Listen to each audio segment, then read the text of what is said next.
Hi guys, আজকে 1 জানুয়ারি, happy new year তোমাদেরকে জানাই। এখন আমি যাচ্ছি বাসে করে ঘাগরমুড়ি মন্দির পুজো দিতে।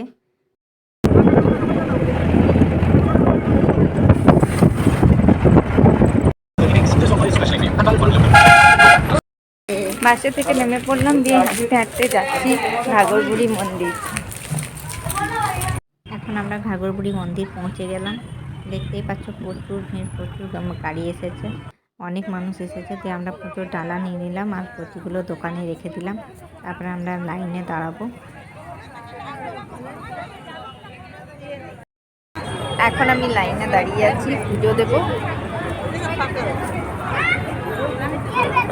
অনেক বড় লাইন, বিশাল লাইন। এখন আমরা 5 জানুয়ারিতে এসেছি ঘাগরবুড়ি মন্দির আসানসোলের কাছে। তো সেখানে এসে মায়ের পুজো দেব। তো প্রচুর লাইন, দেখতেই পাচ্ছ। তো লাইনে দাঁড়িয়ে আছি, যাচ্ছি, এগোচ্ছি। তো অনেকটা লাইন আছে।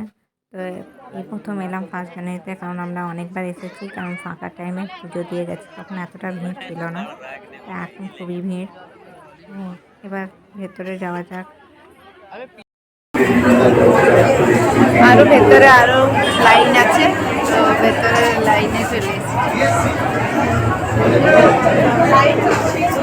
এরপর প্রায় চলে এসেছি মায়ের মন্দিরে, মা ঘাগর মাতার মন্দির ভেতরে। তো এই যে এই লাইনটাই শেষ লাইন, তারপরে মাকে দেখতে পাবো।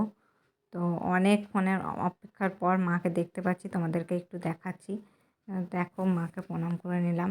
তারপরে বেশিক্ষণ থাকতে দিচ্ছে না এখানে, তো প্রণাম করেই বেরিয়ে এলাম তাড়াতাড়ি করে। দিয়ে এরপরে আমরা শিব মন্দিরে পুজো দিয়ে নেব। আর এখানে দেখতেই পাচ্ছ খুব সুন্দর মন্দিরটা করেছে, এখন আরও বেশ ভালো লাগছে। তারপরে দেখতেই পাচ্ছ শিব ঠাকুর খুব সুন্দর, সবাই পুজো করছে, আমিও পুজো করলাম। তারপরে এখানে চোর গাছ আছে, এখানে সবাই মানসিক করে। তো আমিও এখানে পাথর দিয়ে সুতো দিয়ে বেঁধে নিচ্ছি। তো কোথায় বাঁধবো খুঁজে পাচ্ছিলাম না, দিয়ে এত সব জায়গাতেই বাঁধা রয়েছে, দিয়ে একটা জায়গা পেলাম, দিয়ে এখানেই বেঁধে নিলাম, দিয়ে প্রণাম করলাম। তারপরে আমাদের পুজো হয়ে গেল। আমরা কিছু খাবার খেয়ে নেবো, কারণ খুব খিদে পেয়ে গেছে, অনেকটা বেলা হয়ে গেছে। দিয়ে খাবার খেয়ে নিচ্ছি। তারপরে সোয়েটারটা খুলে দিলাম, কারণ গরম লাগছিল সেই জন্য। আর অনেকটা হাঁটলাম তো, দিয়ে ঘেমে গেছিলাম। তারপরে এই দোকানেই খেলাম। তারপরে আমরা যাচ্ছিলাম, দেখছিলাম যে কী কী আছে দোকানে, সাজাগোজার জিনিস। তো সেইগুলো দেখছিলাম, খুবই ভালো লাগছিলো দেখতে, অনেক রকম জিনিস ছিল। তো দেখা হলো। তারপরে আমরা যাচ্ছি এবার শিব মন্দির আর সাঁই বাবার মন্দির। তো এইখানে খুব সুন্দর বেশ। তো এইখানেও মন্দিরগুলোও খুব সুন্দর। তারপর প্রণাম করলাম, প্রণাম করা হয়ে যাওয়ার পরে আবার আমরা শিব মন্দিরে এলাম, শিব মন্দিরেও প্রণাম করলাম। এখানে শিব ঠাকুরটা অনেকটা বড়, আর এখানে ফটো তুলতে দিচ্ছিল না, তাও আমি তুলেছি। আর এখানে তিলক লাগাচ্ছিল, তো আমিও লাগিয়ে নিলাম, আমার তিলক লাগাতে খুবই ভালো লাগে আর খুবই ভালোবাসি এই জন্য।